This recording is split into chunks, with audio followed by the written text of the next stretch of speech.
মহাভারতের যুদ্ধে ভগবান শ্রীকৃষ্ণই ছিলেন মহাবীর অর্জুনের রথের সারথি এবং রণক্ষেত্রে কিভাবে বিজয়ী প্রাপ্ত করা যায় তার পরামর্শদাতা। ভগবান শ্রীকৃষ্ণ অর্জুনকে পরামর্শ দিতে গিয়ে বলেছেন, রণক্ষেত্রে যুদ্ধে জয়ী সেই ব্যক্তি হতে পারেন যিনি যুদ্ধে ব্যতীত সময়ের থেকে অধিক সময় অভ্যাসেই ব্যতীত করেছেন। একজন যোদ্ধা অভ্যাসের ময়দানে যতটাই পরিশ্রমের ঘাম ঝরাবেন, যুদ্ধের ময়দান তাকে ততটাই রক্তক্ষরণের থেকে বাঁচাবে।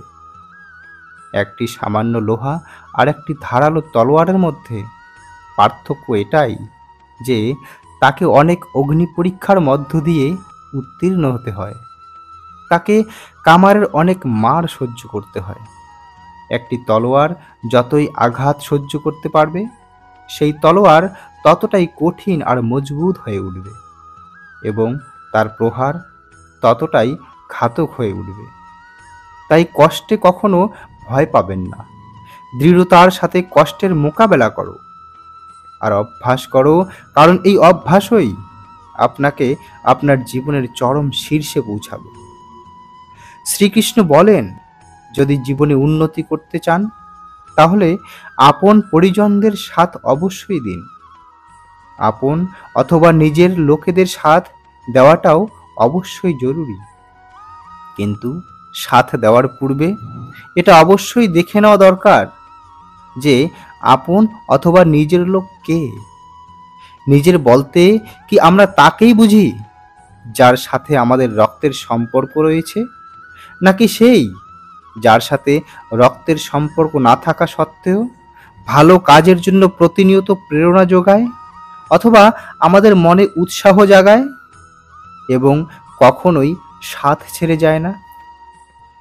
যার সঙ্গে থাকলেই আমাদের সমাজে সম্মান বেড়ে যায়, নাকি সেই যাকে সঙ্গ দিলেই সমাজে নিজের মাথা হেঁট হয়ে যায়, সমাজে অকল্যাণ হয়, ধর্ম নষ্ট হয়ে যায়? সেই জন্য যখনই আপন পরিজনদের নির্বাচন করবেন, তাকে নির্বাচন করুন যে আপনাকে সর্বদা সাথ দেবে, তার সাথে আপনার রক্তের সম্পর্ক থাকুক বা না থাকুক, তাকে নয় যার সাথে রক্তের সম্পর্ক থাকা সত্ত্বেও বিপদে আপনাকে একা ফেলে চলে যাবে।